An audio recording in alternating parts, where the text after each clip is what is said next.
Justin Brownlee ginamit na naman ang Magic Brownlee mga bro at Junmar Fajardo parang inagawan ng kindi ni Scotty. So game 3 mga bro, Barangay Ginebra versus SMB. Opening quarter palitan lang ng basket ang dalawang koponan. Justin Brownlee may 6 points na agad sa early minutes ng laban mga bro. Kaso turnover nga ang nagiging problema ng Barangay Ginebra.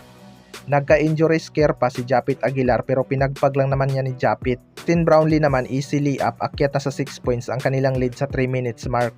Parang inagawan din ng kindi ni Scotty si Junmar Fajardo pero natapos nga ang first quarter 20-25. Second quarter, Terence Romeo nagparamdam agad, top of the key 3-pointer. Baba na sa 2 points ang kanilang hinahabol. Pero Justin Brownlee ginamit na naman ang kanyang Magic Brownlee mga bro. Jody Vance gandang pasa kay Japit Aguilar, 200 slam para kay Japit. Maverick Ahanmisi sinasagot naman ang ginagawang run ng SMB. 2 minutes mark, 11-point lead na para sa Barangay Ginebra. Pero natapyasan naman niya ng SMB, 45-54. Third quarter, CJ Perez 4 straight points para bawasan agad ang lamang ng Barangay Ginebra. Pero EJ Anosike 2 beses binutata ni Justin Brownlee. Turnover para sa SMB.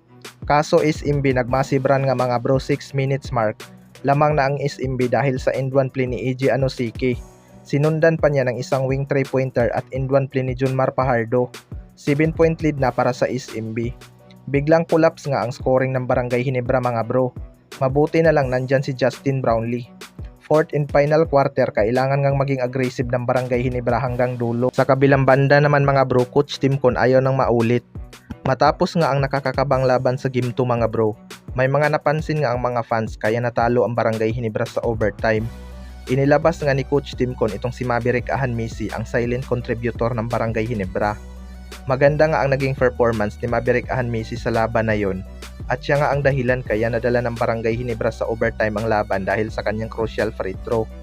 Hindi nga daw tama ang naging desisyon ni Coach Timcon sa laban na yon dahil inaakala nga nito na madadala niya sa takbuhan ang laro dahil nakita niya ngang pagod na si Junmar Fajardo. Pero ginawa ngang advantage ni Terence Romeo ang kanyang skill set kay RJ Abarrientos para pangunahan ang SMB sa opensa at yun nga daw ang ayaw nang maulit ni Coach Timcon sa Game 3. Nakita naman natin mga bro na pwede nga itong si Maverick Ahanmisi pang crucial dahil veterano na nga ito at malaki na ang kanyang kumpiyansa dahil nakukuha niya na ang kanyang laro. Iba pa rin kasi ang depensa nitong si Maverick Ahanmisi kaysa kay RJ Abarrientos. Mas mahihirapan nga si Terence Romeo na iwan ang depensa ni Maverick Ahanmisi.